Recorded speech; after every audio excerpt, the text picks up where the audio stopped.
편 38편입니다.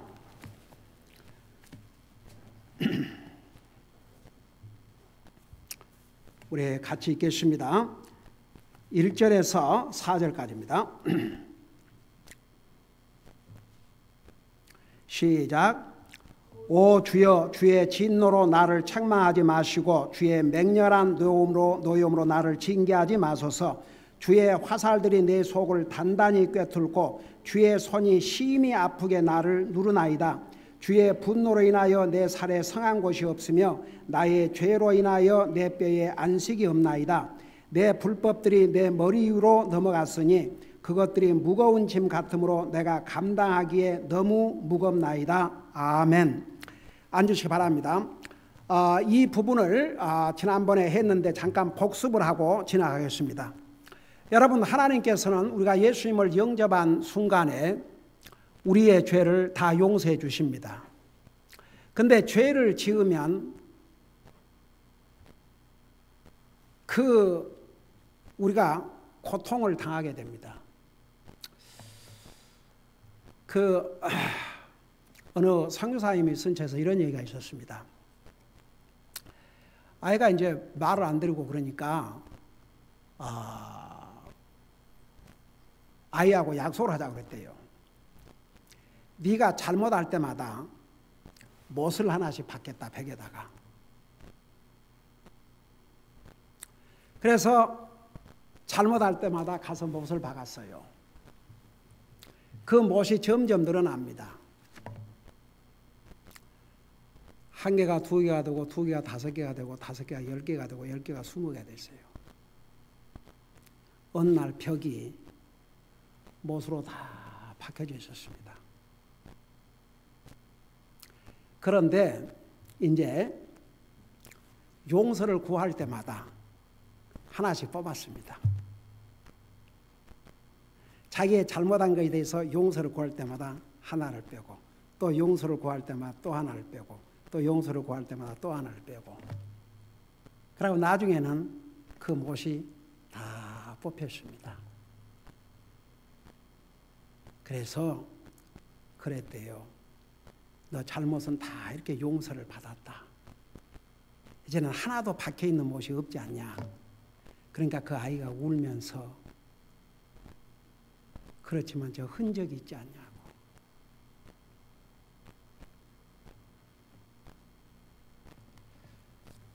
근데 우리 시편에 보면 하나님께서 우리의 잘못을, 우리의 죄를 동에서 먼 것처럼 다 없애준다 그러는데, 할 수만 우리가 있으면 죄를 안 짓고 사는 것이 내 자신의 마음의 평화를 위해서. 그러니까 다윗이 그 잘못을 한 다음에 하나님의 책망을 받았고 징계를 받았고 심히 아픔을 누렸고 안식이 없었다는 거. 그래서 할 수만 있으면 우리가 죄를 짓지. 죄는 용서받았어요. 하나님께서 내 죄를 용서해 주시 않아서가 아니고 우리가 죄를 짓고 살면 우리에게 그런 아픔이 되니까. 자, 그 다음에 이제 4절에서 10절까지는 그 1절에서 3절까지 내용이에요. 4절에서 10절까지는 죄가 하는 일이 있습니다. 죄가 무슨 일을 하느냐. 자, 4절부터 보세요. 내 불법들이 내 머리 위로 넘어갔으니 그것들이 무거운 짐 같으므로 내가 감당하기에 너무 무겁나이다. 무거운 짐이 되게 합니다. 여러분, 진짜 구원받은 하나님의 자녀가 잘못을 하면 그게 무거운 짐이 됩니다. 근데 잘못을 하고도 아무런 그런 게 없다 그러면 그건 절대 좋은 현상이 아닙니다. 당연히 그런 게 있어야 됩니다. 근데 보세요. 이 믿는 사람은요, 우리가 옳고 그런 것을 다 알게 돼 있어요. 그게 구원받은 사람의 증거입니다, 도리어. 여러분, 안 믿는 사람에게 가장 무서운 게 뭔지 아십니까? 죄를 짓고도 거기에 대한 깡심의 가책도 없고 아무런 대책이 없어요. 여러분, 왜 암이 무서운 줄 아십니까? 암은 생겨도 당장 어디가 아프거나 그러지 않아요. 그 아픔이 올 정도면 그 암은 치료할 수 없는 상태에 이르렀을 때만 그 아픔을 느낍니다. 평상시에는 암이, 그러니까 사람들이 많이 정기 검사에 이렇게 갔다가 보니까 말기암이 돼가지고, 그러니까 말기암이 됐는데도 아픔을 못 느껴요. 그 결국은 이제 죽지요. 그래서 보세요. 우리가 믿는 사람이 잘못했을 때에 그게 버든이 되는 것은 너무나도 당연합니다. 근데 성경은 우리에게 간단한 방법을 주셨습니다. 그 고백을 하라고 그랬습니다. 그게 우리가 해야 될 일입니다. 하나님은 우리 죄를 이미 용서해 주셨어요. 그러나 내가 고백하지 아니하면 나에게 무거운 짐이 됩니다. 근데 여러분들이 꼭 이제 죄 그러면요, 안 믿는 사람도 5계명부터 10계명까지를 모랄로라고 그래요. 근데 그리스도인들은 거기에다 포커스를 맞추면 안 되고 하나님과 나와의 관계에서, 가령 성경은 믿음으로 하지 않는 모든 것은 죄라 그랬고 선을 알고도 하지 않는 것은 죄라 그랬다고. 그러니까 우리는 그 죄에 대한 그 범위를 무슨 안 믿는 사람들이 사람을 죽이고 도둑질하고 이런 것에다 포커스를 맞추지 않고, 여러분, 우리가 구원받은 하나님의 자녀들은 우리 죄를 용서받았어요. 예수님을 믿음으로. 근데 우리가 믿음으로 살지 아니하면 우리 속에 거하시는 성령님이 우리를 이렇게 깨닫게 해주셔요. 그러면 그게 이제 짐이 됩니다. 짐이. 근데 그 짐을 지고 갈 필요가 없어요. 고백을 하면 됩니다. 그 다음에 이제 4절에서는 무거운 짐이 된다고 5절을 보세요. 5절에 보면은 내 어리석음으로 인하여 내 상처들이 악취를 내며 썩었나이다. 그러니까 마음의 상처가 깊게 됩니다. 여기에 보세요. 내 어리석음으로 인하여, 여기는 사실 무슨 내가 큰 무슨 잘못을 해서가 아니고 어리석음. 여러분, 하나님을 믿지 않는 사람은 어리석은 자들입니다. 바보는 그 마음속에 이르기를 하나님이 없다고 그랬습니다. 그러면 누가 지혜로운 자인 줄 아십니까? 하나님을 두려워하는 자가 지혜로운 자입니다.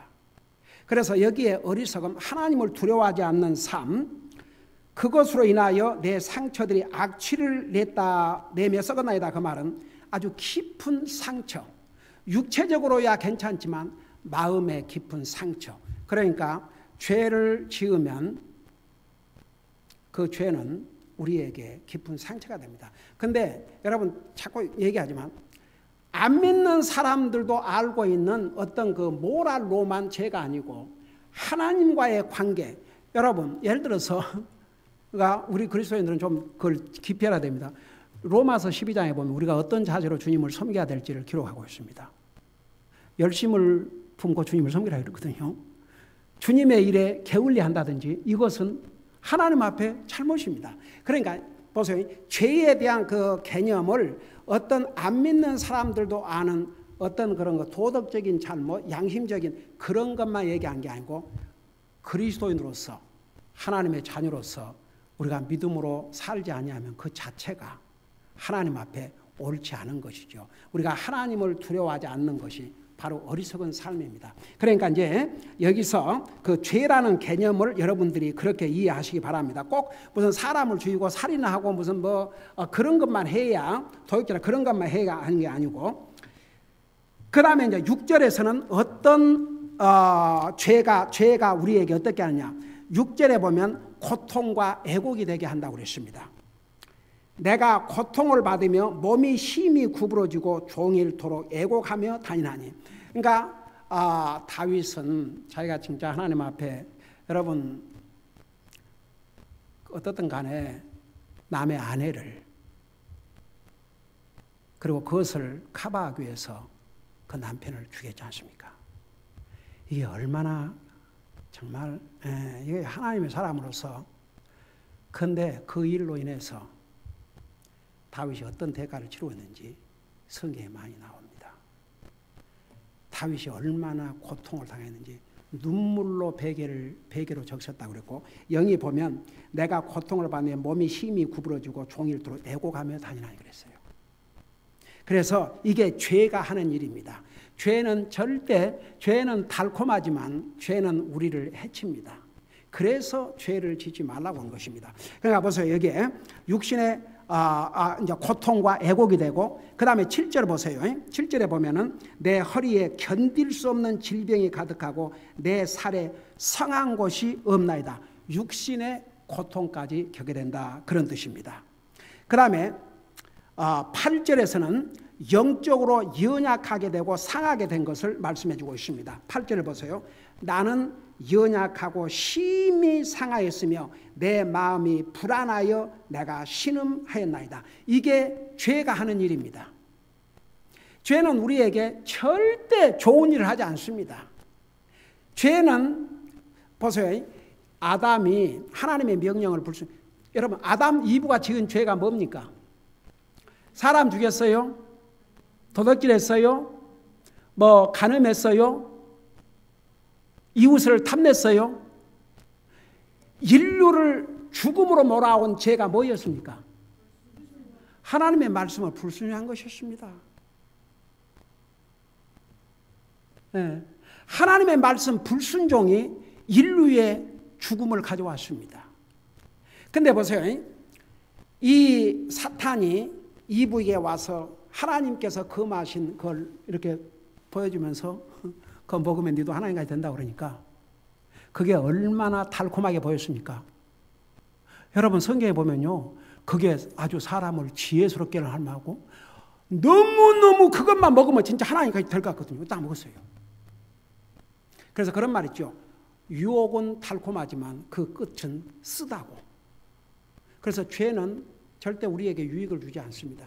죄는 우리를 이렇게 여러 가지 짐이 되게 하고 상처가 되게 하고 애곡을 하게 되고 육신의 고통을 하게 되고 영적으로 연약하게 되고 상하게 됩니다. 그래서 여기에 8절에 나는 연약하고 심히 상하였으면 내 마음이 불안하여 내가 신음하였나이다. 그러니까 두 번째는 그 다음은 8절에는 두 가지, 영적으로 연약하게 되고 상하게 되고 마음이 불안하게 됩니다. 여러분, 이게 죄가 하는 일입니다. 그래서 그리스도인들은 죄를 고백하지 아니할 수 없어요, 사실. 여러분, 동감이세요? 그리스도인들은요, 고백하게 돼 있어요. 고백하란 말 안 해도 고백하게 돼 있습니다. 마음이 불안합니다. 이게 죄가 하는 일입니다. 그 다음에 9절을 보세요. 9절 우리 9절까지 마십시다. 9절 10절까지. 9절에 보면 주여 나의 모든 소원이 주 앞에 있사오며 나의 신음하는 것이 주께 감추어지지 아니하나이다. 자, 죄가 하는 일, 그 다음은 사람을 신음하게 한다 그랬습니다. 신음. 영과 육이 다 불안하고 약하게 됩니다. 그것이 죄가 하는 일입니다. 그러니까 여러분 보세요. 죄는 절대 우리를 해치지 우리에게 유익을 주지 않습니다. 무거운 짐이 되게 합니다. 마음에 상처가 깊게 합니다. 고통과 애곡이 되게 합니다. 육신의 고통까지 겪게 합니다. 영적으로 연약하게 되고 상하게 됩니다. 마음을 불안하게 만듭니다. 그 다음에 신음하게 만듭니다. 이것이 죄가 우리에게 하는 일입니다. 여러분, 하나님께서 성령의 감동으로 다윗을 통해서 이것을 기록해 우리 준 것은, 하나님은, 제가 이거 하나 클리어하고 싶어요. 결국 우리 예수님께서 이 땅에 오신 이유는 우리의 죄 문제를 이 땅에 위해서 오셨지 않습니까? 예수님께서 십자가에 돌아가실 때 우리의 과거와 현재와 미래에 지을 죄까지를 다 짊어지시고 십자가에 돌아가셨습니다. 여러분, 예수님께서 십자가에 돌아가실 때 It is finished, 그 말이 뭔 말인가? 다 이루었다. 우리 인생의 죄 문제를 하나님께서 다 해결하셨다, 그 말입니다. 나와 여러분이 주님을 영접하는 그 순간에 참으로 예수님이 나의 죄를 위해서 죽으셨다는 걸 믿고, 그 주님이 부활하심으로 나에게 영원한 생명을 주시고 다시 오실 것을 믿고 내 마음에 영접했으면 하나님 편에서는 여러분의 과거와 현재와 미래의 죄까지를 다 없애주셨습니다. 그런데 문제는 우리에게 문제가 있습니다. 우리가 아직도 죄의 속성을 가지고 살기 때문에 죄를 짓습니다. 여러분 성경에 죄 없다 하면 그 사람은 뭐라고 그랬어요? 거짓말쟁이라고 그랬습니다. 나는 죄 진 적이 없는데요. 나 세상에 나 이런 사람 두 사람 만나봤어요. In my lifetime I met 두 사람을 죄가 없다고 아주 담대하게 얘기한 사람을 만났어요. 아우 나 아주 그냥 제가 얼마나 처음에는 식은땀 흘렸는지 몰라요. 제가 초창기입니다. 목회 초창기. 한 사람은 여러분 죄를 깨달아야 구원을 받는데 저는 죄를 진 적이 없대요. 여자분인데 저는 도적질한 것도 없고 강도질한 것도 없고 뭐 남에게 해를 끼친 것도 없고 저는 죄를 진 적이 없습니다. 이런 사람에게 하나님과의 관계, 불신을 얘기해봤자 안 돼요. 그래서 이제 기도를 드리면서 하나님 이럴 때는 어떻게 얘기해야 됩니까? 근데 진짜 성경에 보면 성령님께서 그때 필요한 말씀을 주신다 그러는데 그래서 내가 뭔 질문이냐면 혹시 그러면 누구 미워해 본 적 없습니까? 그러니까 그야 많죠. 내 남편도 잡아먹고 싶을 도록 미운데요. 그러면서 하는 얘기가 거기는 완전히 시댁 식구들로 가득 찼답니다. 그래가지고 얼마나 그 시댁 그 누나들이 뭐 4명인가 되는데 사사건건 간섭을 하고 근데 그때 남편이란 사람이 단 한 번만 자기 편을 들어주면 그런 대로 견디는데 남편은 더 앞장서 가지고 그러면서 엉엉 우는 거예요. 그래서 솔직히 말해서 말이 남편이지. 그 한국 속담에 그런 말 있지 않습니까? 말리는 신우보다도 뭐? 그러니까 나물에는 시어머니보다도 말리는 시누이가 더 얄밉다는 말이고 그래가지고 너무너무 미워서 그래서 내가 그랬죠. 이 하나님의 말씀에 의하면 미움은 살인이라고 했습니다. 저는 아직도 생생히 기억나요. 얼마나 엉엉 우는지. 저는 도대체 몇 사람을 죽였으며 얼마나 많은 살인을 했는지. 그래서 결국은 저는 진짜 죄인 중에 죄인입니다. 그걸 고백하고 주님 영접하고 구원받았어요. 또 한 양반은 세상에 그런 사람 있지 않습니까? 법 없어도 산다는 그런 사람도 있잖아요. 굉장히 착하죠. 근데 그 사람들일수록 얼마나 그 마음에 교만이 있는 줄 아십니까? 셀프 라이셔스니스. 자기는 굉장히 착하고 좋다고 생각해요. 그런데 이 사람한테 그걸 사용을 했어요. 자기는 죄인 적이 없다 그래서 누구 미워본 적 없느냐 그러니까 이번 안 통해요. 자기는 미워해 본 적도 없대요. 저는 누구도 안 미워해 본 적 없는데요. 그래 또 기도를 드렸죠. 속으로. 성령님께서 답을 주셨어요. 그러면 김 선생님은 안 죽겠네요. 그러니까 그게 무슨 말씀입니까? 그래서 그럼 죽는 거 믿으세요. 그러니까 세상에 안 죽을 사람이 어디 있냐고. 근데 왜 죽는 줄 아십니까? 그랬더니 그야 나이가 늙어서 죽는 게 아닙니까? 병들어 죽고. 그럼 왜 젊은 사람도 죽고 사고로도 죽고 그렇습니까? 사람이 죽게 된 것은 죄 때문에 온 것입니다. 그래서 성경을 펴서 보여줬어요. 이래도 죄인이 아닙니까? 그러니까 보고 있더니 그러면 저도 죽어 마땅할 죄인이네요. 그렇지요. 그래서요. 그 다음은 복음 전하기가 아주 쉬웠습니다. 그러니까 보세요. 우리가 구원받은 하나님의 자녀로서 이미 예수를 믿음으로 우리 죄를 용서받았지만 우리 자신과 하나님과의 영적인 관계를 위해서 잘못을 했을 때는 그리고 성령님은 우리 속에서 그걸 깨닫게 해주셔요. 바로 고백하시고 새 출발해야 됩니다. 여러분 보세요. 항상 누가 멀어진 줄 아세요? 잘못한 사람이 멀어져요. 그거 절대 잊지 마세요. 예를 들어서 두 사람의 관계가 멀어진다 그러면 두 사람이 다 잘못해 갖고 멀어진 게 아니고 한 사람만 잘못해도 그 관계는 멀어집니다. 깨집니다. 하나님과 우리와의 관계, 하나님은 변화가 없습니다. 근데 우리가 죄를 짓고 우리의 잘못을 고백하지 아니하면 우리 스스로가 하나님으로부터 멀어지게 됩니다.